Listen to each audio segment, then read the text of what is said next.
All quiet on the western front. Erich Maria রেমার্কের সেই বিখ্যাত যুদ্ধোপন্যাসের মতো পাকিস্তান ক্রিকেটের অবস্থা। পশ্চিম সীমান্তে সব চুপচাপ, কোনো আওয়াজ টাওয়াজ নাই। আজকে না শুক্রবার গেল, শুক্রবার না একটা ডেডলাইন ছিল পাকিস্তান টি-20 বিশ্বকাপে অংশগ্রহণ করবে কি করবে না সেই সিদ্ধান্ত জানানোর। হ্যাঁ, শুক্রবার একটা ডেডলাইন, সোমবার আর একটা ডেডলাইন। কিন্তু এই যে শুক্রবারের যে ডেডলাইনটা সেটা যে চলে গেল একেবারে নীরবে, নিভৃতে, এবং পাকিস্তান থেকে কোনো রকম কোনো আওয়াজ নাই। কি ইঙ্গিত দিচ্ছে? টি-20 বিশ্বকাপ পাকিস্তান বর্জন করবে, বাংলাদেশের সমর্থনে তারা বর্জন করবে। আজকের এই দিনটা এইরকমভাবে কেটে যাওয়ার পরও ওইরকম আপনারা মনে করেন, মনে করার মতো এত এত লোক এখনও আছে। বরং যারা পাকিস্তানের টি-20 বিশ্বকাপ বর্জনের পক্ষে সোচ্চার ছিলেন তাদের গলার আওয়াজ পর্যন্ত পরিবর্তন হয়ে যাচ্ছে, এবং সেইখানে হুঙ্কারের জায়গায় তারা এখন একদম মৃদুস্বরে মোটামুটি একটু মিউ মিউ করে কথা বলাটাই আসলে শুরু করেছেন। টি-20 বিশ্বকাপ পাকিস্তান বর্জন করছে না। বাংলাদেশের সমর্থনটা কখনোই তাদের এজেন্ডার মধ্যে ছিল না। এজেন্ডাটা ছিল ভারত বিরোধিতা, কিন্তু সেই ভারত বিরোধিতায় টি-20 ওয়ার্ল্ড কাপ বর্জন, ভারতের বিপক্ষে ম্যাচ বর্জন, কিংবা প্রতিটা ম্যাচ জিতে বাংলাদেশের সমর্থকদের উৎসর্গ করা, এগুলা সব কিছুই ভাই বানোয়াট গল্প। আইসিসি প্রেসিডেন্ট জয় শাহ 8 বার ফোন দিয়েছে পিসিবি চেয়ারম্যান মহসিন নাকবিকে, এবং মহসিন নাকবি ফোন ধরেনি, কেটে দিয়েছেন। বানোয়াট গল্প, গাঁজাখুরি গল্প, আষাঢ়ে গল্প, এগুলি হওয়ার ভাই কোনো চান্সই নেই। এবং আমি বললাম তো, এই যে শুক্রবারে ডেডলাইন গিয়েছে বলে কেউ কেউ বলতে পারেন যে না না না, সোমবার তো আরেকটা ডেডলাইন আছে। সোমবারে ভাই পুরো ডেডলাইন যেতে হবে না। আমি তো এই ভিডিওটা আলোচনাটা করছি যে সারাদিন একটু আপডেট নেওয়ার চেষ্টা করলাম, এই শেষ মুহূর্ত পর্যন্ত করলাম যে না শুক্রবার দিন তারা কিছু করে কিনা, কোথাও কোনো আওয়াজ না পেয়ে ভিডিওটা করছি। সোমবার মনে হয় এই রাত 12টা পর্যন্ত ওয়েট করতে হবে না, কেননা তার আগেই পাকিস্তান টি-20 বিশ্বকাপ খেলার জন্য তাদের দেশ থেকে কলম্বোতে উড়ে যাবে। উড়ে যাওয়ার ফ্লাইট শিডিউল রয়েছে। দেখেন, পাকিস্তানের জন্য এই লড়াইটা কখনোই বাংলাদেশের পাশে দাঁড়ানোর লড়াই ছিল না। পাকিস্তানের জন্য লড়াইটা প্রতিদ্বন্দ্বী ভারতের বিপক্ষে। সেই ভারত কিছুটা বেকায়দায় আছে মনে করে তাদের নাড়িয়ে দিতে চেয়েছে, কিন্তু সেই নাড়িয়ে দেওয়াটা কতটা? পাকিস্তান কি নিজের নাক কেটে অন্যের যাত্রা ভঙ্গ করবে? পাকিস্তান পার্টিসিপেট না করলে টি-20 ওয়ার্ল্ড কাপ ভীষণভাবে ক্ষতিগ্রস্ত হবে, কমার্শিয়ালি ক্ষতিগ্রস্ত হবে, সবই ঠিক আছে, কিন্তু তাতে পাকিস্তান ক্রিকেটের ক্ষতিটা, সেই ক্ষতিটা তো প্রবল। সেই ক্ষতিটা কি সামাল এই পাকিস্তান ক্রিকেট বোর্ড দিতে পারবে? বাংলাদেশ ক্রিকেটের এই ওয়ার্ল্ড কাপ না খেলাতে আমাদের ক্ষতি হয়েছে প্রায় 500 কোটি টাকার মতো হতে পারে, পাকিস্তান ক্রিকেটের ক্ষেত্রে সেটা 1000 কোটি টাকা চলে যেতে পারে। তো পাকিস্তান কি কারণে এইটা বাংলাদেশের পাশে থাকার জন্য এই লসটা তারা আসলে মেনে নেবে? এবং মেনে নেবে না বলেই তারা শুধুমাত্র একটু ওই হইচই করছে, চিৎকার চেঁচামেচি করছে, বাজার গরম করছে। সেই বাজার পাকিস্তানে কতটা পেয়েছে আমি ঠিক জানি না, তো বাংলাদেশে তারা বাজার পেয়েছে, প্রবল বাজার পেয়েছে। যদিও পুরো বিষয়টাই আমার কাছে নিতান্তই একটা ছেলে খেলা, নিতান্তই একটা হাসি, কৌতুক, মজা, ঠাট্টা, এর বাইরে আর কিছু না। আইসল্যান্ড ক্রিকেটের, উগান্ডা ক্রিকেটের তাদের অবস্থানটা বরং আমার কাছে যৌক্তিক মনে হয়েছে। আইসল্যান্ড ক্রিকেট থেকে তাদের ওই যে অফিসিয়াল যে সোশ্যাল মিডিয়া হ্যান্ডেলগুলো রয়েছে, এক্স কিংবা হচ্ছে ফেসবুক, ওই সব জায়গা থেকে মাঝে মাঝে মজার সব পোস্ট দেওয়া হয়। তো এইবারে যখন পাকিস্তানের এরকম অবস্থা তৈরি হলো যে তারা টি-20 ওয়ার্ল্ড কাপ বয়কট করতে পারে, তারা প্রথমে নিজেদেরকে অ্যাভেলেবেল ঘোষণা করলো যে আইসল্যান্ড আমরা পাকিস্তানকে রিপ্লেস করতে রাজি আছি। ওমা, তারা আবার আজকে দেখলাম 2 দিন পরে তারা আবার ওইটাকে আবার বললো যে না না না, আমরা আর এখন আমাদের সময় চলে গেছে, আমরা আর পাকিস্তান যদি এখন টি-20 ওয়ার্ল্ড কাপ বর্জনও করে আমরা তাদেরকে রিপ্লেস করতে পারবো না। কেন নয়, স্কটল্যান্ডের মতো হুট করে আমরা আসলে চলে যেতে পারি না ওয়ার্ল্ড কাপ খেলার জন্য কোনো প্রিপারেশন ছাড়া। আর আমাদের তো আরও অনেক কাজে রয়েছে, আমাদের ক্যাপ্টেন যে তিনি হচ্ছেন একজন প্রফেশনাল বেকার মানে হচ্ছে যে রুটি কেক প্রস্তুতকারক। আমাদের এখানে প্লেয়ার রয়েছেন যারা ব্যাংকে কাজ করেন, ব্যাংকার, তাদের তো ব্যাংক্রাফ্ট করাতে সময় দিতে হবে।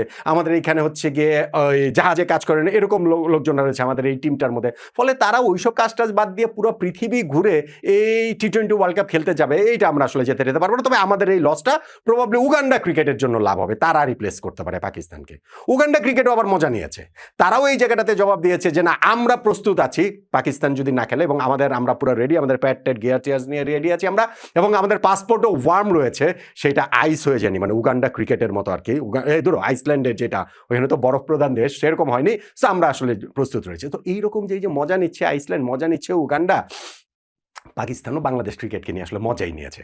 বাংলাদেশ ক্রিকেটের পাশে দাঁড়ানোর কোনো ইচ্ছা, আগ্রহ বা তাদের ওই জোরালো দাবি ওরকম কোনো কিছু তাদের নাই রে ভাই।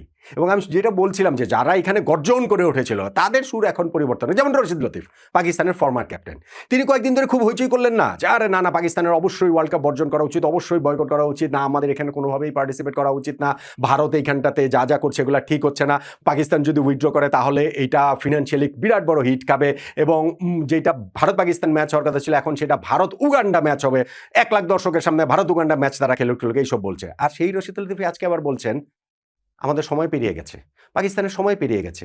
পাকিস্তান ওই যে বাংলাদেশের পাশে দাঁড়িয়েছে আইসিসির ভোটাভুটির সময়, ওই সময় যদি তারা উইথড্র করতো তাহলে করতে পারতো। সব কিছুর পরিস্থিতির একটা টাইমিং থাকে, সেই টাইমিংটা পার করে ফেলেছে। যখন লোহা গরম থাকে তখনই স্ট্রাইক করতে হয়, পরে স্ট্রাইক করে লাভ হয় না। এখন যদি পাকিস্তান ওয়ার্ল্ড কাপ বয়কট করে তাহলেও আসলে খুব একটা লাভটাভ হবে না। রশিদ লতিফ এইসব কথা বলছেন। পাকিস্তানের প্রধানমন্ত্রী শাহবাজ শরীফ তিনি যেরকম হচ্ছে গিয়ে অস্ট্রেলিয়ার বিপক্ষে সিরিজের প্রথম ম্যাচটাতে পাকিস্তান যে জিতেছে 22 রানে, তারপরে ওই এক্সহ্যান্ডেলে পাকিস্তান দলকে এটা শুভেচ্ছা জানিয়েছেন তিনি, এবং সেইটার আবার একটা মজা নিয়েছেন ভারতের আরেক সাবেক ক্রিকেটার অজয় জাদেজা। তিনি আবার লিখেছেন যে এই অল্প অল্প খুশি আসলে পাকিস্তানের প্রাপ্তি। এর আগে কোনোদিন দেখিনি যে কোনো প্রধানমন্ত্রী দেশের বাইলেটারাল সিরিজের প্রথম ম্যাচ জয়ের পরে দলকে এরকমভাবে অনুপ্রাণিত করেন, খুশি হন, proud moment of the nation station এইসব আসলে লিখে বেড়াচ্ছেন। তার মানে পুরো পরিস্থিতিটাই হচ্ছে কি এমন একটা জায়গাতে চলে গিয়েছে যে এইখান থেকে পাকিস্তান এই টি-20 ওয়ার্ল্ড কাপ বর্জন করবে, বয়কট করবে, সেইটার কোনো রকম লক্ষণ তো দেখা যাচ্ছে না। এই যে শুক্রবারের একটা ডেডলাইন চলে গেল, আমি জানি না পাকিস্তানের যে মিডিয়া, তাদের যে হচ্ছে গিয়ে গণমাধ্যম, তারা কি তাদের ক্রিকেট বোর্ডের কোনো অবস্থান জানতে পেরেছে কিনা, আমরা অন্তত তাদের সূত্রে জানতে পারি না। আমি ইন্টারনেটে অনেক ঘাটাঘাটি করলাম, না, কোনো আপডেট নাই। এই যে একটা শুক্রবার চলে গেল, মহসিন নকভি বলেছিলেন হয় শুক্রবার বা সোমবার দিন তারা ডিসিশন জানাবেন। তো শুক্রবার চলে গেল, শুক্রবার যে জানাননি, কেন জানাননি, সোমবার পর্যন্ত অপেক্ষাটা কিসে সেইটা তো অন্তত জানতে যাবে, সেইটাও জানতে চান। এবং আমি বলছিলাম যে ইন দ্য মিনটাইম পাকিস্তানের সকল কার্যক্রম এগোচ্ছে, তাদের টি-20 ওয়ার্ল্ড কাপের দল ঘোষণা হয়ে গেছে, তাদের অফিসিয়াল জার্সি আনভেল হয়ে গিয়েছে, তাদের এখান থেকে 2 তারিখে যে তারা যাবে সেইটার হচ্ছে গিয়ে বন্দোবস্ত হয়ে গেছে। আইসিসি ইভেন্টে অবভিয়াসলি আইসিসি সব অ্যারেঞ্জ করে, কিন্তু কোন তারিখে যাবে, কীভাবে যাবে, সেটা অ্যারেঞ্জমেন্টের বিষয় রয়েছে না, সেটা 2 তারিখ হয়ে গেছে। সিরিজের প্রস্তুতি হিসেবে অস্ট্রেলিয়ার সঙ্গে সিরিজটাও পাকিস্তান আসলে খেলছে টি-20 ওয়ার্ল্ড কাপের প্রস্তুতি হিসেবে, এবং সেই সোমবার 2 তারিখেই পাকিস্তান এবং অস্ট্রেলিয়া দুইটা দলের একসঙ্গে পাকিস্তান থেকে শ্রীলঙ্কায় যাওয়ার কথা শিডিউল রয়েছে টি-20 ওয়ার্ল্ড কাপ খেলতে। সেই সোমবারই তো আরেকটা সিদ্ধান্ত দেওয়ার দিন পাকিস্তানের, যে তারা ওয়ার্ল্ড কাপ খেলবে কি খেলবে না। তো তার মানে সেই সোমবার পুরো দিন রাত 12টা পর্যন্ত আমাদের ওয়েট করতে হবে না, তার আগেই আমরা আসলে জেনে যাব। আমি যে কথাটা বারবার বলছিলাম যে দেখেন, পাকিস্তান টি-20 ওয়ার্ল্ড কাপ থেকে নিজেদের নাম উইথড্র করবে না, তাদের ক্রিকেটীয় পয়েন্ট অফ ভিউ থেকেও করবে না, এবং ফিনান্সিয়ালি তারা এত প্রবল ক্ষতির মুখে হবে সেই কারণেও তারা করবে না। তারা টি-20 ওয়ার্ল্ড কাপ থেকে নাম প্রত্যাহার করার যদি ঘোষণাও দেয়, বর্জন করার যদি ঘোষণাও দাও, তাহলেও আসলে করবে না। ফাইনালে গিয়ে তারা আসলে খেলবে। ভারতের সঙ্গে ম্যাচ যদি তারা বয়কটের ঘোষণা দেয়, তাও তারা ফাইনালে গিয়ে খেলবে। আর বাংলাদেশকে উৎসর্গ করার ম্যাচ জয়, প্রতিটা ম্যাচের জয়ের পরে বা পরাজয়ের পরে, এগুলো আসলে প্রশ্ন ওঠে না। বা ধরেন ওই প্রথম 2 ম্যাচে নেদারল্যান্ডস আর ইউএসএর বিপক্ষে যদি জিতে, 3rd ম্যাচ ভারতের বিপক্ষে পাকিস্তান খেলবে না, এগুলি বলে জাস্ট শুধু বাজারটা গরম রাখা, এগুলো বলে জাস্ট শুধু একটু হইচই করা। কিন্তু এন্ড অফ দ্য ডে গিয়ে হিসাবটা হচ্ছে গিয়ে শুক্রবার যে হিসাবটা হয়েছে না, all quiet on the western front, পশ্চিম রণাঙ্গন নিশ্চুপ, এইরকম নীরবতাই আসলে পাকিস্তান ক্রিকেটে দেখা যাবে। ভারতের সঙ্গে তারা যুদ্ধ করতে পারে, আক্ষরিক অর্থে যুদ্ধ, কিন্তু ক্রিকেটেও এই যুদ্ধের এই মাত্রায় তারা নিয়ে যাবে না যে টি-20 ওয়ার্ল্ড কাপটা তারা বর্জন করলো, স্পেশালি সেটা বাংলাদেশের পাশে থাকার জন্য। বাংলাদেশ কখনোই তাদের এজেন্ডার মধ্যেই আসলে ছিল না। পরিস্থিতির একটা সুযোগ পাকিস্তান তাদের চরিত্র অনুযায়ী নেবার চেষ্টা করেছিল, কিন্তু সেটাতেও খুব একটা লাভটাভ হচ্ছে না বুঝতে পেরে মানে চুপচাপই তারা, আমার মনে হচ্ছে এখন এই ওয়ার্ল্ড কাপে খেলার ব্যাপারে ওই দিকেই পাকিস্তান এগিয়ে যাচ্ছে। এবং আমাদের যে একটা অনেকের মধ্যে যে আমরা একটা ওই সেন্স অফ ভিক্টরি আমরা খুঁজছিলাম, যে পাকিস্তানও যদি না খেলে সেইটা বাংলাদেশ ক্রিকেটেরও বিজয়, আমাদের ক্রিকেটের ভাই পরাজয় ঘটে গেছে, আমাদের ক্রিকেটের ভাই সর্বনাশ ঘটে গেছে। পাকিস্তান টি-20 ওয়ার্ল্ড কাপে খেলুক বা না খেলুক তাতে কিচ্ছু যায় আসে না, আমরা শেষ। এবং পাকিস্তান যে আমাদের কিছুটা সান্ত্বনা দেবে নিজেরা না খেলে, ওইটাও ভাই করতে পারবে না, করবে বলে মনে তো হচ্ছে না। শুক্রবারটা যেমন নীরবে, নিশ্চুপে, নিঃশব্দে চলে গেল, আমার ধারণা সোমবারটাও এভাবেই চলে যাবে। পাকিস্তান টি-20 বিশ্বকাপ খেলছে। না খেলার মতো অপশন পাকিস্তানের নাই আসলে, আক্ষরিক অর্থেই নাই। ওই সাহসও তাদের নেই, ওই অবস্থাও তাদের নাই।